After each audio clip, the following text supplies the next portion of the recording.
ನವರಾತ್ರಿಯ 7ನೇ ದಿನ ಕಾಳರಾತ್ರಿ ದೇವಿಯನ್ನು ನಾವು ಪೂಜೆ ಮಾಡ್ತಾ. ಕಾಳರಾತ್ರಿ ದೇವಿ ನೋಡಲೇ ಉಗ್ರವಾಗಿ ಇರ್ತಲು. ಕಪ್ಪು ಬಣ್ಣದಿಂದ ಇದ್ಲು, ಬಿಚ್ಚಿದ ಕೂದಲುಗಳಿಂದ ಕುತ್ತಿಗೆಯಲ್ಲಿ ರುಂಡಮಾಲೆಗಳನ್ನು ಹಾಕೊಂಡು ಉಗ್ರವಾಗಿ ಕಾಣಿಸ್ತಾ ಇರ್ತಳು. ಇವಳು ದುರ್ಗಾದೇವಿಯ ಉಗ್ರವಾದ ಅವತಾರ ಅಂತಲೂ ಕರೀತಾವಳನ್ನ.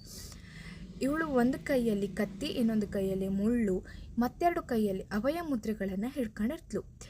ಕತೆ ಎಂಥದ್ದು ಅಂದರೆ, ಶುಂಭ ಮತ್ತು ವಿಶುಂಭ ಎಂಬ ರಾಕ್ಷಸರ ವಧೆಗೋಸ್ಕರ ಅವಳನ್ನು ಸೃಷ್ಟಿ ಮಾಡ್ದ ಅಂತ ಹೇಳಿ ಕತೆ ಇದ್ದು, ಅವರನ್ನು ವಧೆ ಮಾಡಿದ್ದಕ್ಕೆ ಅವಳಿಗೆ ಚಾಮುಂಡಿ ಅಂತಲೂ ಹೆಸರಿದ್ದು.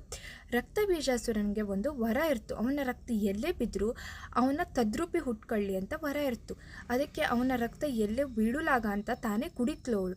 ಅದಕ್ಕೆ ಅವಳಿಗೆ ಚಂಡಿ ಅಂತಲೂ ಹೆಸರಿದ್ದು. ಅವಳಿಗೆ ಇಷ್ಟವಾದ ಬಣ್ಣ ಕೇಸರಿ. ಅವಳಿಗೆ ನೈವೇದ್ಯಕ್ಕೆ ಬೆಲ್ಲದಿಂದ ಮಾಡಿದ ಸಿಹಿ ತಿಂಡಿಗಳನ್ನು ಇಡ್ತಾ. ಅವಳನ್ನು ಪೂಜೆ ಮಾಡೋದ್ರಿಂದ ನಕಾರಾತ್ಮಕ ಶಕ್ತಿಗಳೆಲ್ಲ ಹೋಗಿ ಸಕಾರಾತ್ಮಕ ಶಕ್ತಿಗಳಾಗ್ತು ಅಂತ ಹೇಳಿ ನಂಬಿಕೆ ಇತ್ತು.